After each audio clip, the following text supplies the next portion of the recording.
မင်္ဂလာပါအောင်ပန်းဖြူ channel မှာကြိုဆိုပါရစေအခုတော့ဘဝအမောတွေဖြေဖို့မျက်လက်တစ်ခုတင်ဆက်လိုက်ပါတယ်ကြိုတင်ပြင်ဆင်ရတာလွယ်ကူပြီးအင်မတန်ကြည့်ကောင်းတဲ့ပြကွက်ဆန်းလေးတစ်ခုပါ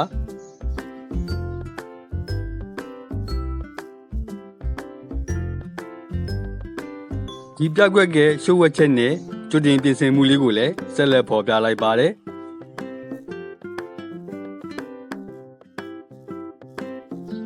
နှစ်လက်မကွဲတစ်လက်မကွဲခန့်ရှိတဲ့ဒီကောအကြည့်ပြားလေးကို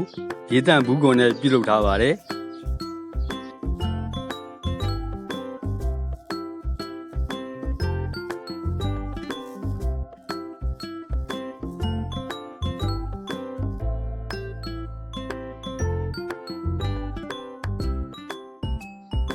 ကောအကြည့်ပြားလေးကိုဖုံးမြင့်တဲ့ပြင်မှာကပ်ပြီးကင်တွယ်ထားပါတယ်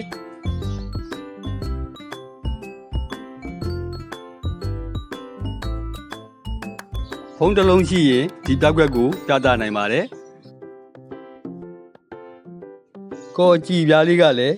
ပြုလုပ်ကြတာလွယ်ကူပါတယ်။ပြသလို့ပြီးတဲ့အခါကောပြားလေးကိုမတိမတာအောက်ကိုလွှတ်ချလိုက်တာပါ။ဖုံးမီးဖွင့်ပြီးပြသရင်ပိုပြီးကြည့်ကောင်းပါတယ်။